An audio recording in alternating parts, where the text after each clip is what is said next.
Hola a todos, hoy llegamos al final de este ciclo yuyero, este corto pero intenso camino que hicimos durante el transcurso de estas semanas para alcanzar un nivel súper aceptable, súper bueno de saberes medicinales, como para curarnos nosotros mismos, comenzar algún emprendimiento, lo que sea que tengan ustedes en mente. Espero que llegado a este momento se hayan enriquecido mucho con distintas especies, usos, dosis, preparados y todo el universo práctico que requiere aprender de plantas. Sé que a veces parece un poco arduo, que parece mucha cosa, decir, bueno, por un lado el reconocimiento, por otro lado la recolección, el secado, los preparados, pero abordándolo de a poco y con mucha energía, seguro podemos lograr un montón de avances en poco tiempo. Por eso la clase de hoy es un poco diferente de todas las que veníamos haciendo. Quizá vuelvan a ella en los próximos meses para poder escuchar de nuevo lo que hablamos. Quizá incluso dentro de algunos años, con el correr del tiempo, de usar la medicina herbolaria, puedan compartir los acercamientos que aquí les hacemos.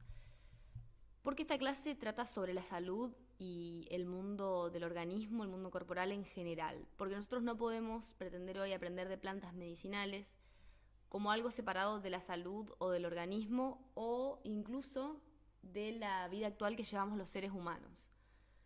Porque muchas veces es un ideal que perseguimos, el curarnos exclusivamente con plantas, ideal que no es posible porque ya tenemos enfermedades súper complejas, porque ya estamos medicalizados farmacológicamente hace muchísimos años. Entonces este camino se vuelve un poco más pedregoso, pero no intransitable, y debemos ir con paso firme pero seguro. Vamos a comenzar preguntándonos, ¿se puede sanar exclusivamente con plantas? ¿Esto es real? ¿Es verdad?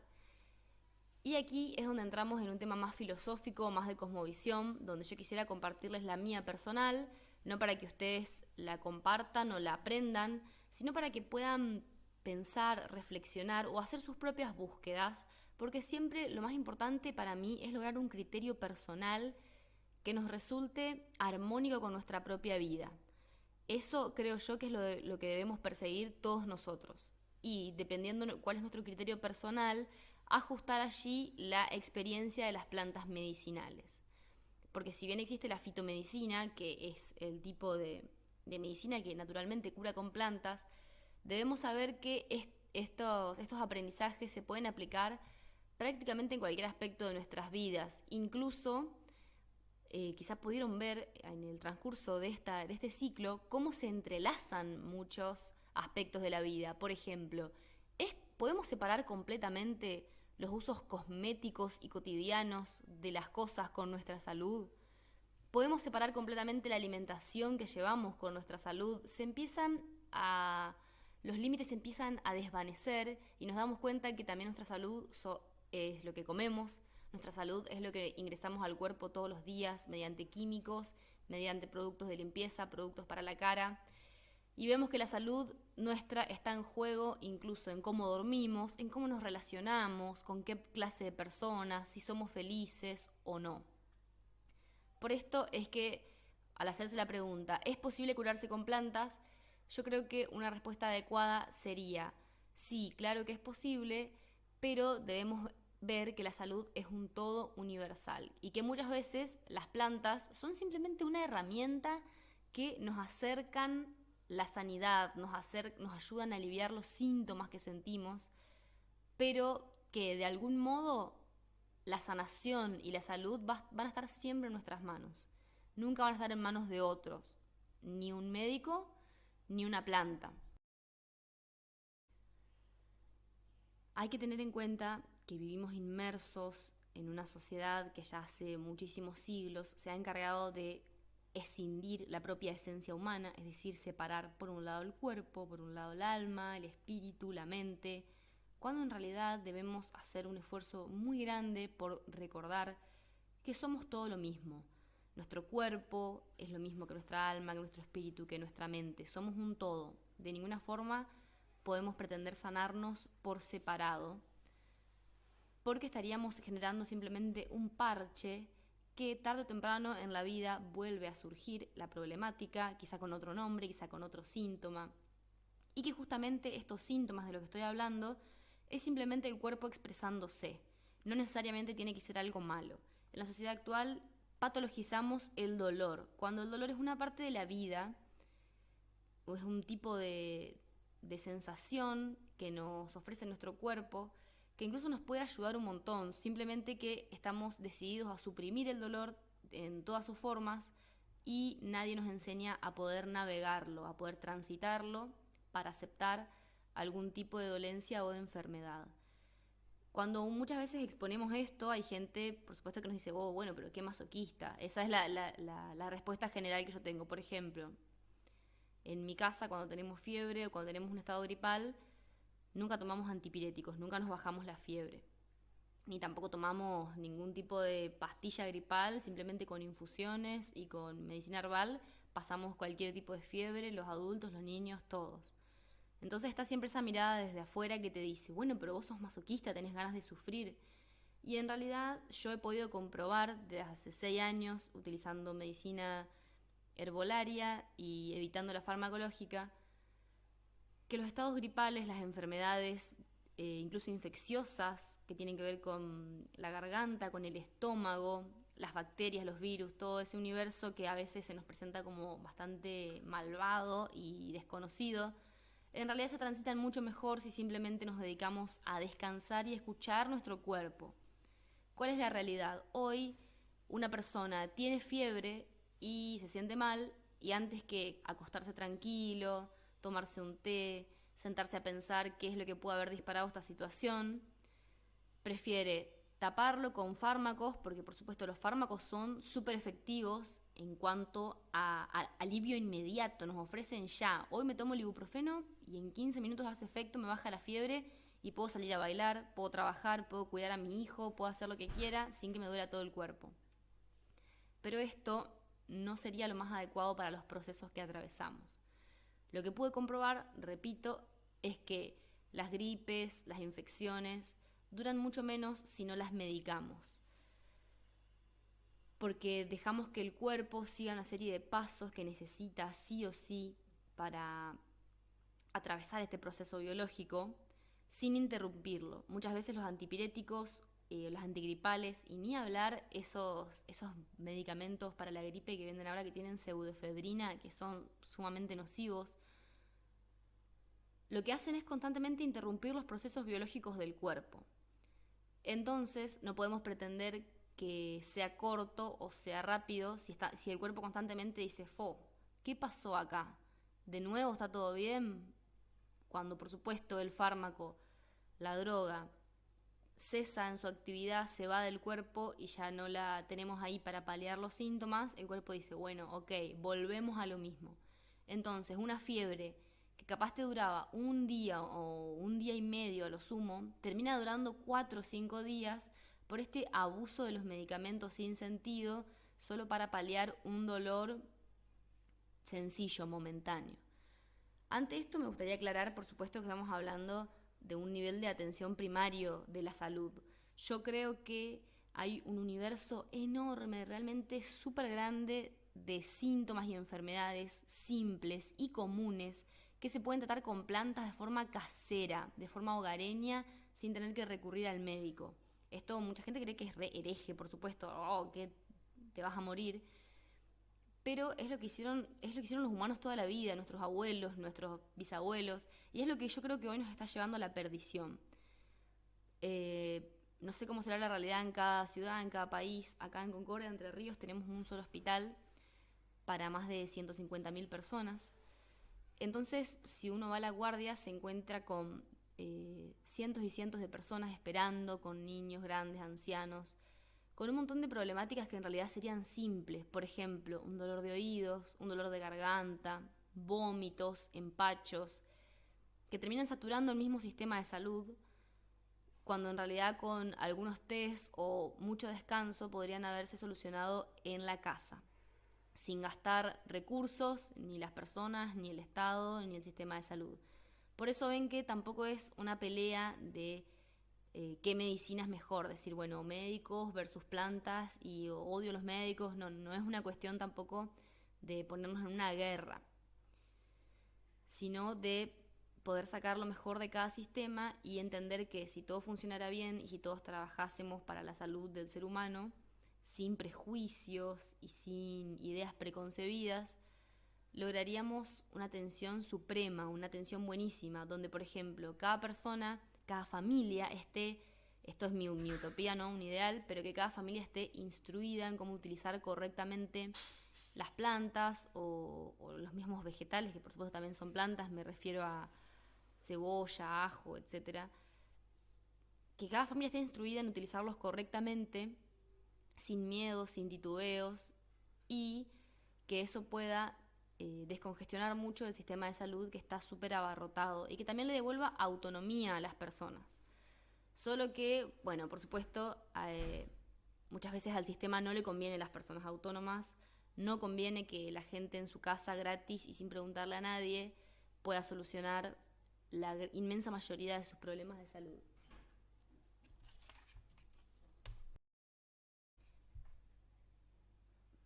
Para resumir estas ideas, siento que cada uno de ustedes, en su individualidad y también con su familia, con su historia personal, debería, a la par de aprender a utilizar las plantas medicinales, sentarse a rever qué piensa realmente, de cómo ha cuidado su cuerpo, de cómo se ha tratado, qué vínculo tiene con el sistema médico, porque cada uno tiene historias muy diversas, no solo personales, sino genealógicas, y de ahí poder deconstruir, mirar hacia atrás, repensar elecciones o decisiones que hemos tomado, ver historias desde otros parámetros, comprender mejor así el organismo y la biología.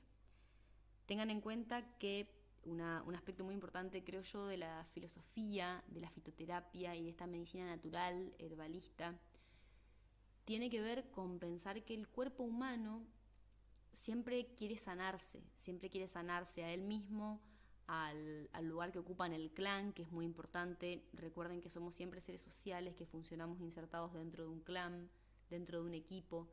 Entonces todas las cosas que nos suceden tienen un pleno sentido en el lugar donde estamos insertados, en el momento vital, en el momento mundial incluso.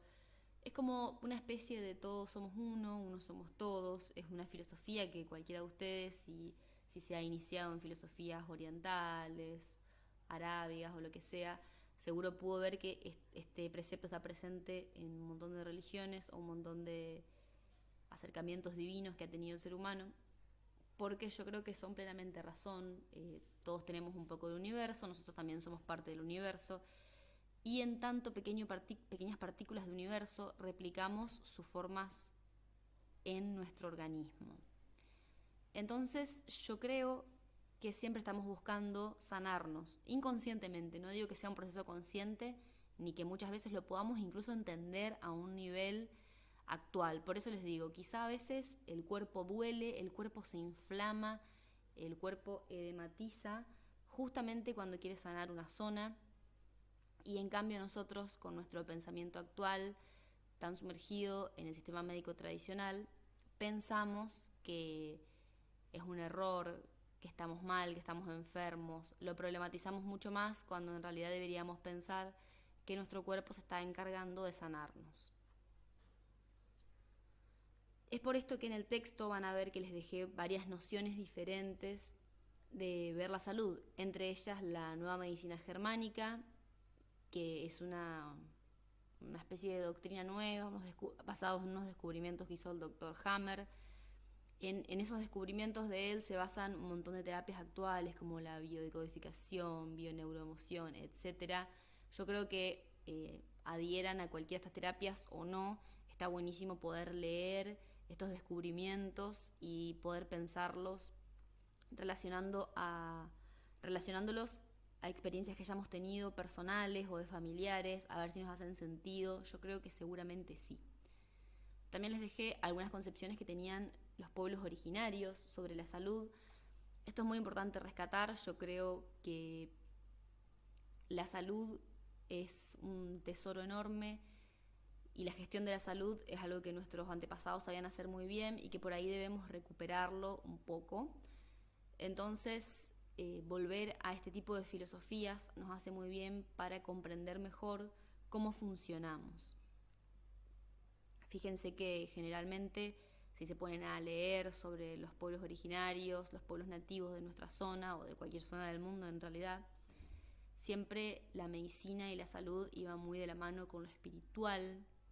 Si había algún curandero que estaba ejerciendo una sanación con plantas, también muchas veces estaba cantando, recitando, orando. Eso también son tópicos por ahí para tener en cuenta, porque, como dije anteriormente, no somos un cuerpo separado del espíritu, ni un alma y una mente por un lado y por el otro, sino que somos un todo complejo que tenemos que poder conocernos, respetarnos y deconstruir sobre lo que hemos aprendido, que generalmente está bastante distorsionado.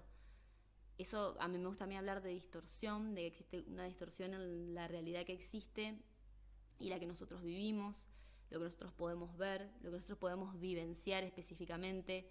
Por eso hay mucha gente que, por ejemplo, no puede creer que uno no se medique para la fiebre o para la tos o para la gripe.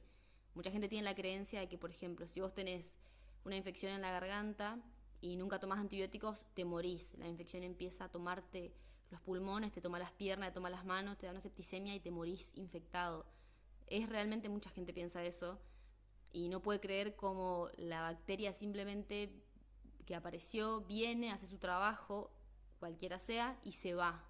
Y la infección se termina. Siempre y cuando, por supuesto, hayamos sanado.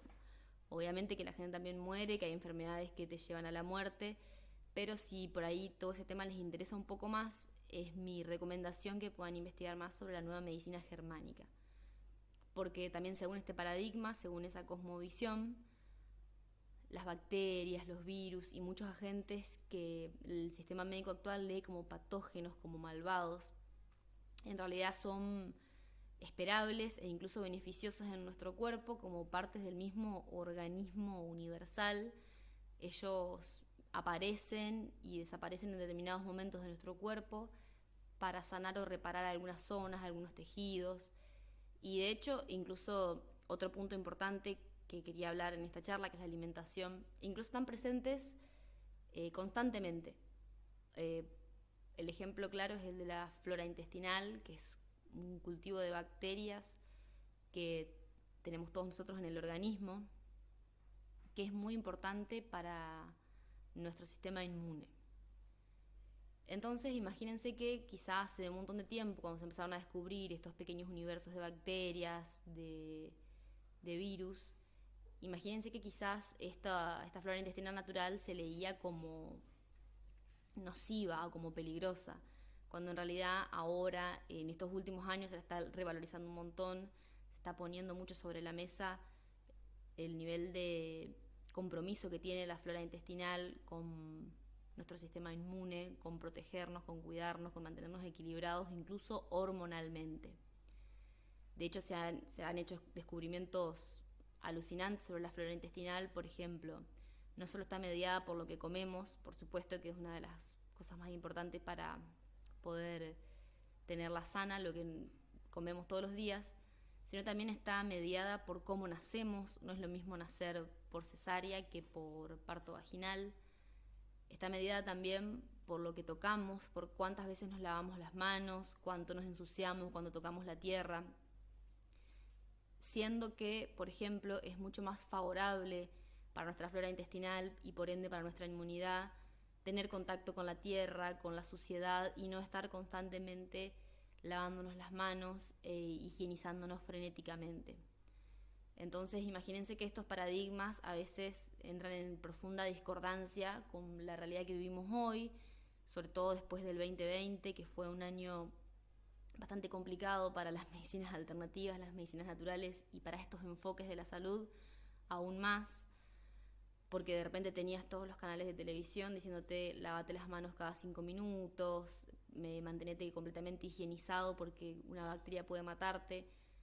Entonces sé que a veces es un esfuerzo extra intentar abrir la mirada, abrir el paradigma, sacar el prejuicio, pero yo creo que vale la pena y que tiene mucho que ver con las plantas medicinales, por más que quizá en este momento parezca que no, porque es un todo, es un combo. Una cosa lleva a la otra, es como una especie de bobina de hilo que se empieza a devanar, el hilo empieza a correr y llega un punto que ya no podemos frenar esta apertura visual, esta apertura de paradigma que nos lleva a replantearnos todas estas cosas sobre la salud y sobre el organismo.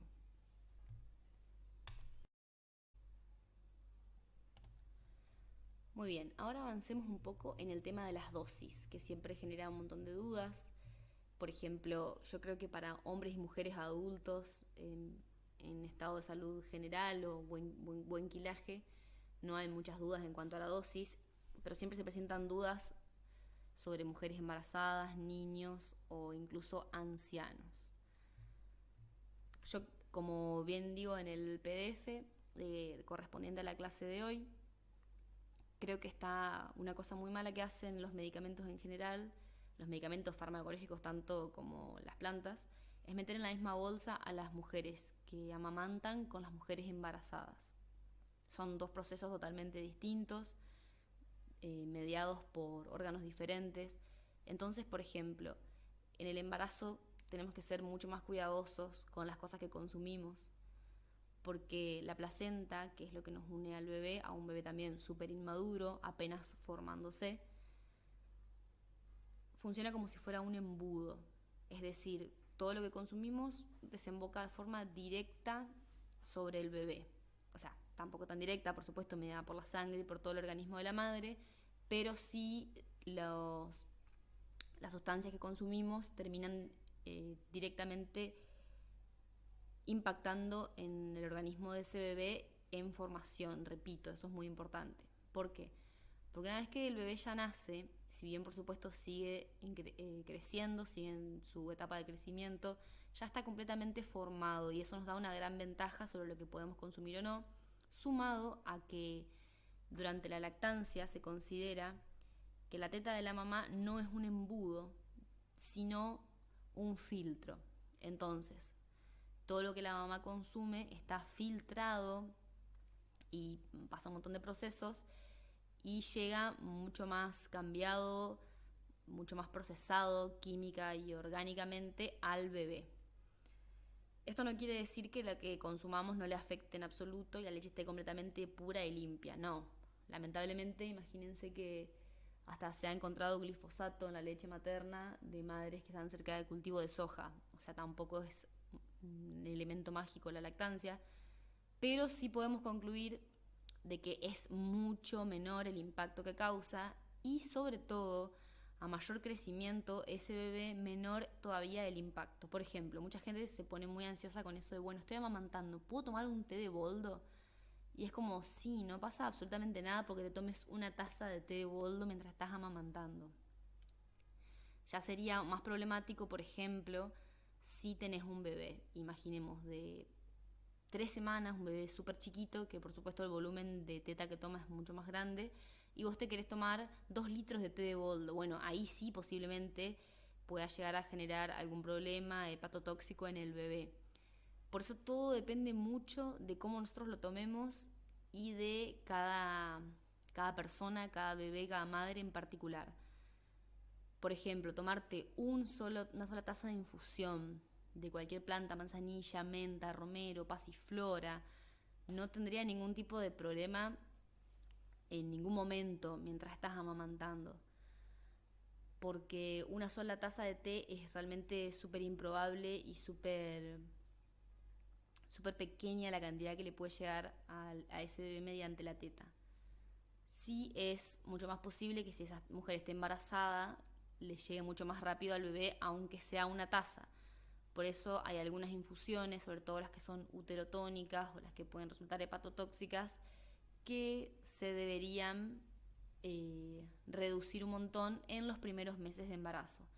En las otras clases ya les hablé un poco de eso, que por ejemplo, dándoles el ejemplo de la bolsa de pastor, si mal no recuerdo, donde la bolsa de pastor es una planta que está contraindicada en los primeros meses de embarazo, pero está recomendada en los últimos. Entonces, imagínense cómo incluso ni siquiera una planta podemos decir sí o no durante el embarazo, porque depende de cuánto tenga de avanzado este embarazo.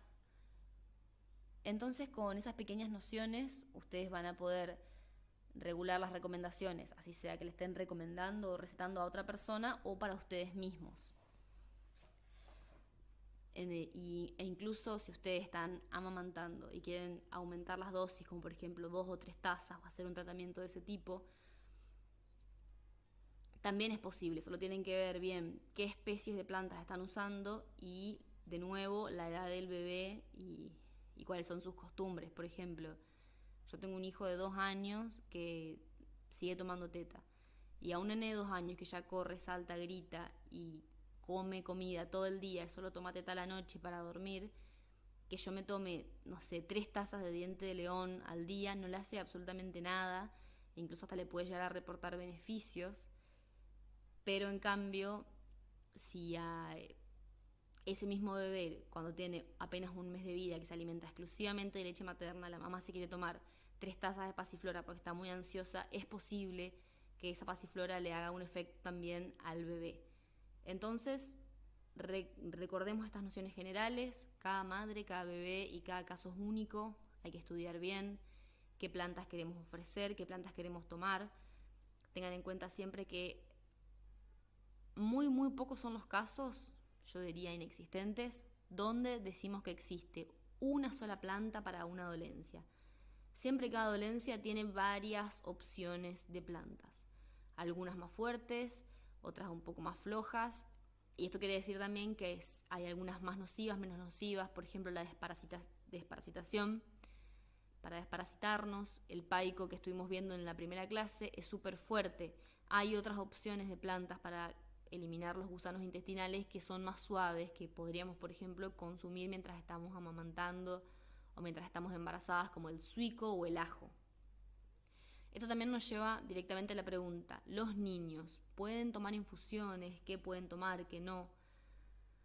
Mucha gente me pregunta: yo le quiero dar tintura madre a mi niño, y también hay que aplicar un poco de lógica y de sentido común. No lo digo mal a esto, no lo tomen a mal, pero nos han quitado tanta autonomía a la hora de regular nuestra propia salud que tenemos que aprender a utilizar el sentido común. Y si una tintura madre es un preparado hecho exclusivamente de vodka o de alcohol, yo no se lo daría a un niño que no toma alcohol.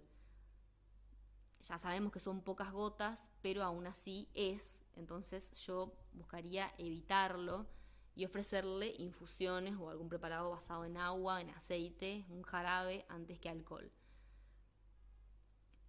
Yo diría que los niños a partir de los 2 o de los 3 años pueden empezar a tomar infusiones suaves, flojas. No vamos a hacerle una decocción hipercargada de carqueja a un nene de 2 años, pero si algún día manifiesta dolor de panza, por ejemplo, podemos hacerle un tecito con un poco de marcela, manzanilla, endulzado con miel si son más grandes.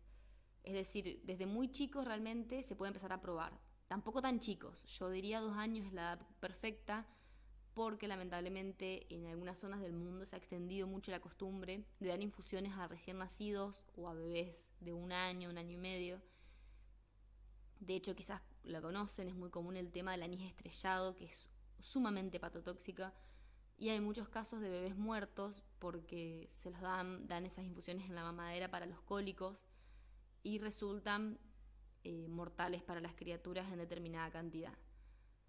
Por eso directamente los menores de 2 años no deberían tomar, y a partir de los 2 años sí consumen que sea muy flojito, muy medida la cantidad.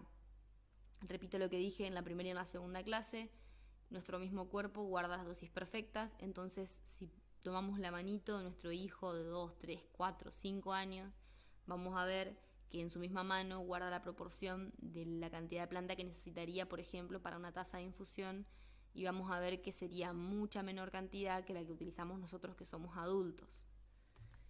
Eso en cuanto a preparados internos, porque lo que es preparados externos, por supuesto que podemos utilizarlos, eso sí, desde que son bebés, desde que son recién nacidos, siempre y cuando no usemos aceites esenciales. Lo que es oleato para masajes, alguna crema, algún ungüento, todo mientras sea externo podemos usarlo, porque por supuesto no es el mismo tipo de absorción a través de la piel que consumiéndolo. De hecho, ya que estoy nombrando los aceites esenciales, quizá mucha gente se pregunte, pasó todo un curso de herbolaria y no hablamos nada de aceites esenciales, ¿qué onda? Yo no trabajo con aceites esenciales porque ya es un producto que no se puede realizar de forma casera, hogareña o fácil. De hecho, es un proceso que tiene su complicación, tiene su chiste y sobre todo es bastante poco ecológico y súper concentrado. ¿Esto qué quiere decir? Lo poco ecológico quiere decir, por ejemplo, que para hacer unas gotas de aceite esencial de lavanda se necesitan, no sé, como 10, 15 kilos de planta. Es realmente muchísimo. Si ustedes ya han salido a recolectar, van a ver que uno recolecta un montón de planta, la seca, la pesa y no llegas más a los 200 gramos. Así que imagínense lo que es 15 kilos de lavanda para unas pocas gotas. Y por ende también es un preparado súper concentrado, que a mi criterio personal no es necesario obtener semejante concentración si queremos practicar medicina herbolaria y medicina casera. Además, muchísimos aceites esenciales terminan siendo de tan potentes nocivos para la salud, para la piel, terminan generando quemaduras. Ahora se pusieron de moda algunos aceites esenciales de tomillo, de romero, que venden unas marcas conocidas y que son vendidos sin asesoramiento alguno y se lo colocan directamente sobre la piel a los bebés y a los niños, provocándoles quemaduras o incluso broncoespasmos. Por eso es que no nombro los aceites esenciales. Yo creo que para gestionar la salud en tu casa de forma casera y sencilla no son necesarios.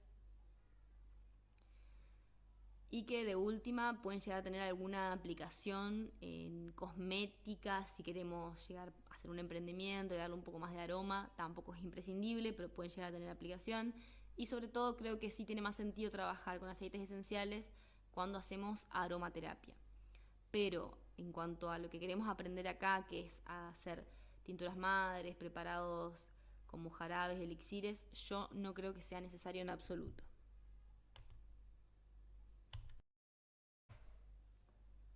Quizá vieron que también adjunté en el transcurso de este curso dos contenidos anexos que reciben el nombre de módulo 3 y módulo 4. También los menciono en el texto de la clase de hoy, donde exploramos un poco más algunas plantas, quizá no tan detalladamente como las 12 que vimos en la primera clase, pero sí con bastante info acerca de sus usos, de qué parte se usa, de las dolencias que curan, y algunas fotos para facilitar su reconocimiento.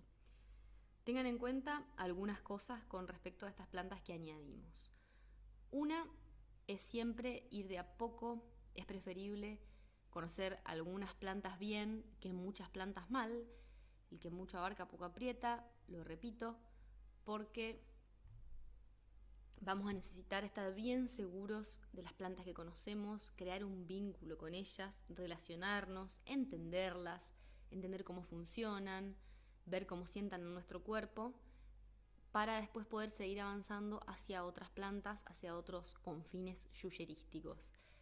¿Por qué les digo esto? Porque quizás ustedes leen el contenido anexo, aprendieron los yuyitos y dicen, bueno, pero yo quiero aprender más sobre algunas plantas que se ponen de super moda, por ejemplo, qué sé yo, la nuez de la India porque adelgaza y la cochinilla de Bulgaria porque hace bien a los riñones. Y a mí siempre me llama bastante la atención ese tipo de fenómenos donde las plantas se ponen de moda, porque generalmente hay plantitas que sirven para lo mismo ahí nomás en el patio, en el jardín. Entonces les digo, no se fanaticen con plantas foráneas que por ahí leyeron en algún blog o que alguien les recomendó, que vio un YouTube, un canal de África, porque siempre va a ser más seguro y mucho más placentero poder acercarnos a las plantas que en realidad crecen en nuestra zona y sobre todo en nuestra propia tierra. ¿Por qué les digo esto?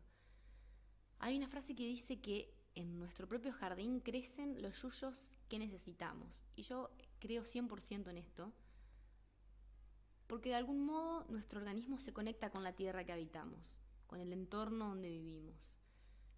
Yo creo que se genera un lazo, cualquiera que tenga una casa, no digo propia, también digo alquilada, sino que cualquier persona que se siente en su jardín, que cree un vínculo, así sea un pequeño balcón con macetas, que esté pensando ahí en ese pequeño ambiente que crea, genera un vínculo. De hecho, todos seguro conocerán alguna historia vinculada a árboles que se mueren cuando se mueren los dueños, o, o que vuelven a florecer después de que los dueños también mejoran.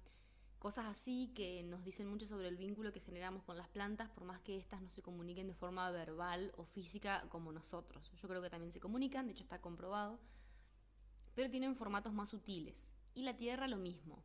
Entonces, un año, si ustedes no cortan el pasto y se permiten ver que yuyitos crecen, van a descubrir que crecen determinadas hierbas, al año siguiente otras novedosas que nada que ver, y así sucesivamente, a pesar de que ustedes hagan intentos por sembrar específicamente una, siempre hay alguna que se obstina en crecer, entonces revisen qué usos puede tener y qué afecciones están teniendo ustedes mismos, porque seguro tienen mucho que ver. Por ejemplo, el año pasado en mi patio creció una yerba lucera al lado de la otra, que es bueno, muy buena para el empacho, y justamente el año pasado atravesamos en toda la familia un montón, en el verano, un montón de temas relacionados con lo digestivo, intestinal, vómitos, diarreas. Y mágicamente este año, que en enero siempre está lleno, en febrero también, no hay ni una, pero ni una planta. Y eso que yo me encargué de guardar las semillas, sembrarlas, dispersarlas por todos lados. Sin embargo, salimos al patio y no hay absolutamente ni una. Sí han crecido otras como vara de oro y unos paicos gigantes que estamos recolectando ahí, viendo qué será que nos dicen de nosotros mismos, porque la tierra donde vivimos nos dice mucho. Hagan la prueba y conéctense con las plantas que crecen espontáneamente en su jardín.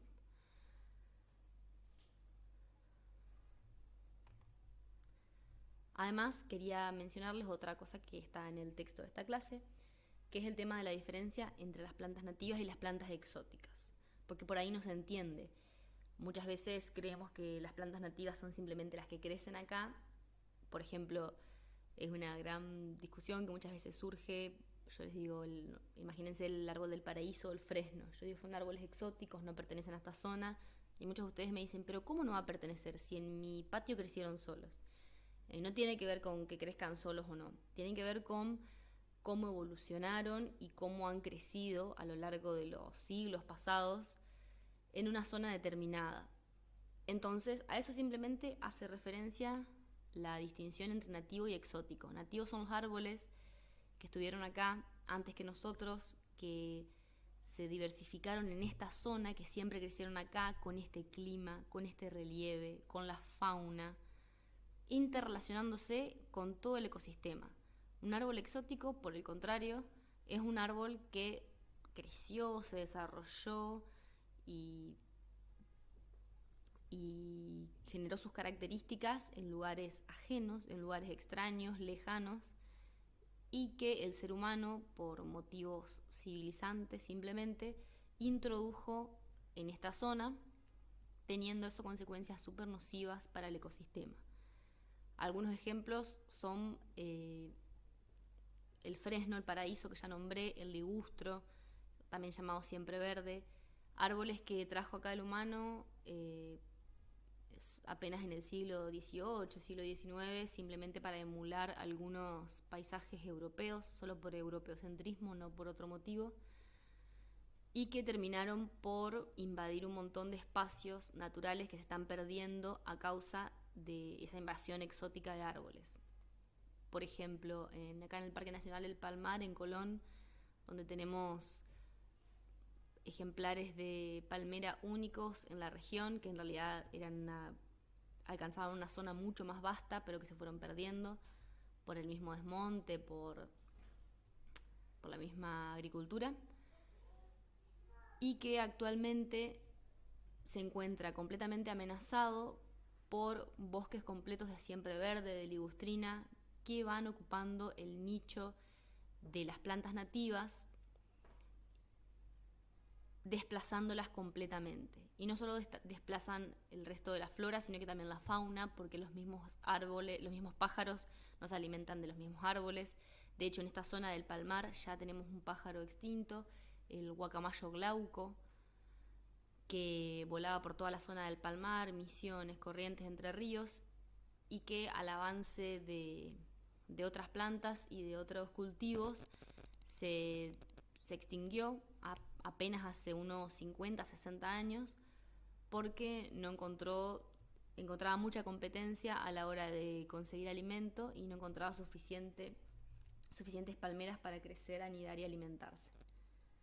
Entonces, muchas veces hay gente que dice, yo muchas veces recomiendo, si tenés un árbol exótico, sacarlo directamente, sobre todo si lo ves naciendo. Y mucha gente dice, no, pero ¿cómo? Hay que defender lo verde, plantar un pino, plantar un ciprés, plantar esto, un roble. Y yo realmente amo los robles, los pinos, los cipreses, los paraísos, son árboles preciosos, pero insertos en nuestra flora local y sin control alguno, causa realmente desastres. Entonces yo, entre quitar un árbol que están haciendo acá de forma errónea, equivocada, e intentar preservar la fauna nativa acá que tenemos acá de la zona y que no se replique en eventos como el del guacamayo glauco, yo prefiero mil veces tratar de controlar esa plaga, porque realmente se comportan como si fueran una plaga, y dejar que los pinos, los robles, los paraísos crezcan solo en su lugar de origen, donde tienen también un nicho especial para ellos. De hecho, hay muchas plantas que son nativas de acá, que se comportan como exóticas en otras zonas. El ejemplo es la lantana camara en Australia, causa destrozos también en el ecosistema, y hay un montón de planes nacionales para poder erradicarla. Entonces vieron que a veces no es tan simple de decir, bueno, qué lindo, quiero plantar un árbol, planto cualquiera. No. Está bueno, creo yo, reconocer que hay un montón de árboles medicinales. Vieron ese archivo que les dejé de la primera clase, donde hay un montón de árboles, nativos o no, que son medicinales. Entonces, si ustedes disponen de uno de estos árboles, utilícenlo, conózcanlo, ámenlo, pero sepan y consideren siempre plantar árboles y plantas nativas para poder beneficiar al resto de la flora y también a la fauna que está tan maltratada actualmente.